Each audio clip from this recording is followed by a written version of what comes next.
Good morning, students. We are going to start our SST history part, chapter 3rd, ruling the countryside. Students, 8th class के SST के history chapter में हमने previously chapter 2 में देखा कि किस तरह से कंपनी जो ईस्ट इंडिया कंपनी थी वो इंडिया में आई और अपने एक ट्रेड से टेरिटरी तक पहुंच गई, यानी व्यापार से साम्राज्य को स्थापित किया। उस कड़ी को हम आगे जोड़ेंगे। अब जबकि आपको पता ही है कि प्लासी के युद्ध के बाद और फिर उसके बाद बक्सर के युद्ध के बाद पूरा बंगाल को उन्होंने एनेक्स कर दिया था, पूरा आधिपत्य स्थापित कर दिया था। उसके बाद जब बंगाल और उसका पूरा बंगाल यानी बिहार राज्य का, उड़ीसा, ये पूरा क्षेत्र और बांग्लादेश, ये पूरा क्षेत्र उस समय बंगाल हुआ करता था।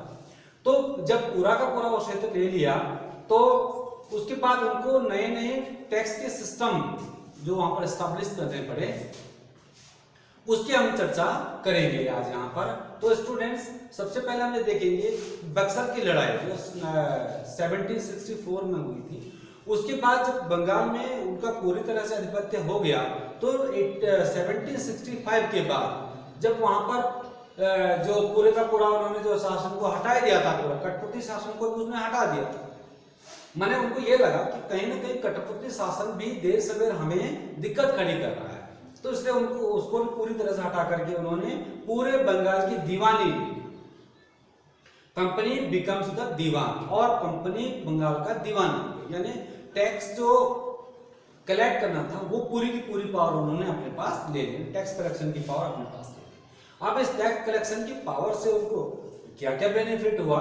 ये बहुत सारे बेनिफिट हुआ। देखिए, एक बार लोग व्यापार करने के लिए आते थे। व्यापारी जो आता है वो अपने जेब से पैसा लगाता है, चीजें खरीदता है, फिर अपने यहाँ जाकर के बेचता है और फिर उन चीजों पे बेनिफिट लेकर के फिर उस पर अपनी संपत्ति खड़ी करता है। अब क्या हुआ? यहीं का पैसा, देखो दीवानी यहीं से दे रहे हैं, टैक्स यहीं से वसूल कर रहे हैं, यहीं की चीजें कम दाम पे खरीद रहे हैं, उनको इंग्लैंड भेज रहे हैं या ब्रिटेन भेज रहे हैं, वहां से सामान प्रिपेयर करके अपनी मर्जी के दाम पर यहाँ बेच रहे हैं। तो बहुत ज्यादा बेनिफिट उनको अब होने लग गया। मतलब कि ब्रिटिश का पैसा वहीं का वहीं रुक गया, पहली बात।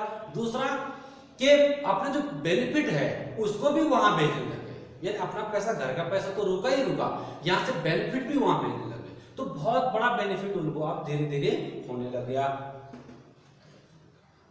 एक्शन। तो स्टूडेंट्स, अब जबकि पूरी दीवानी आ गई तो अब उनको लगा कि जो भी टैक्स हम ले रहे हैं उसको कैसे बढ़ाया जाए, कैसे अपने इनकम सोर्सेज को इंप्रूव किया जाए। अब क्या करना चाहिए था? सीधे अगर टैक्स वसूल करते तो किसान परेशान हो जाते। अब उन्होंने एक ड्रामेटिकली रूप में दे दिया इसका, कि उन्होंने ये ड्रामा किया कि रेवेन्यू को बढ़ाने के लिए हम एग्रीकल्चर में इंप्रूवमेंट लाएंगे, एग्रीकल्चर को सुधारेंगे, एग्रीकल्चर में पैसा लगाएंगे, सिंचाई व्यवस्था बढ़ाएंगे, किसानों को हेल्प करेंगे। इस तरह से किसानों को अपना एक लालच दे करके इस तरह से उन्होंने एक नए नए सिस्टम चालू किए। सबसे पहले इसमें आता है नीड टू इम्प्रूव एग्रीकल्चर, माने उसको एग्रीकल्चर को इम्प्रूव करने की जरूरत है। इसके लिए उन्होंने क्या किया? परमानेंट सेटलमेंट के लिए थ्योरी लाई कि उन्होंने कहा कि भाई रैयत से जो हम टैक्स ले रहे हैं वो हम फिक्स कर देते हैं, और ताकि किसानों को आगामी ये चिंता ना रहे कि टैक्स गवर्नमेंट बढ़ा देगी या ज्यादा वसूल कर लेगी, ऐसा कुछ। उन्होंने बंगाल के एरिया में उस टैक्स को परमानेंट कर दिया कि भाई आपको 10 साल के लिए इतना टैक्स देना है, फिक्स है, आपकी जमीन जितनी भी है आपको इतना टैक्स देना है। इसमें उन्होंने सोचा कि अगर हम फिक्स टैक्स कर देंगे तो रैयत यानी किसान क्या करेगा कि ज्यादा से ज्यादा उगाने की कोशिश करेगा, क्योंकि उसको पता है कि हमें टैक्स तो फिक्स देना है, ज्यादा उपज होगी तो मेरा फायदा है। इसलिए अपने फायदे के लिए किसान ज्यादा मेहनत करेगा और किसान को फायदा होगा, वो अपना पैसा जमीन पे लगाएगा, फिर प्रोडक्शन बढ़ेगा, तो इस तरह से किसान का फायदा होगा और गवर्नमेंट का भी फायदा होगा। लेकिन उन्होंने क्या चालाकी कर दी कि जो टैक्स था इसका जो रेट था वो इतना ज्यादा लगा दिया, बहुत ज्यादा इम्पोज कर दिया रेट को, ताकि आने वाले 10 साल तक का वो बैलेंस बन सके। अब किसान गरीब था, कमजोर था, किसान ने शुरू में तो मेहनत की, लेकिन उन्होंने देखा कि भाई टैक्स तो फिर भी हम नहीं दे पा रहे हैं। तो क्योंकि क्यों नहीं दे पा रहे, क्योंकि टैक्स का रेट ही उन्होंने हाई रखा हुआ था शुरू में ही। तो इसलिए ये जो परमानेंट सेटलमेंट है, इसमें फिर बीच में फिर जो विवाद का कारण बना, कंट्रोवर्सी बन गया, और ये ज्यादा से ज्यादा सफल वहां पर नहीं हो पाया। दूसरी थ्योरी क्या थी, मालवाड़ी सेटलमेंट की थी।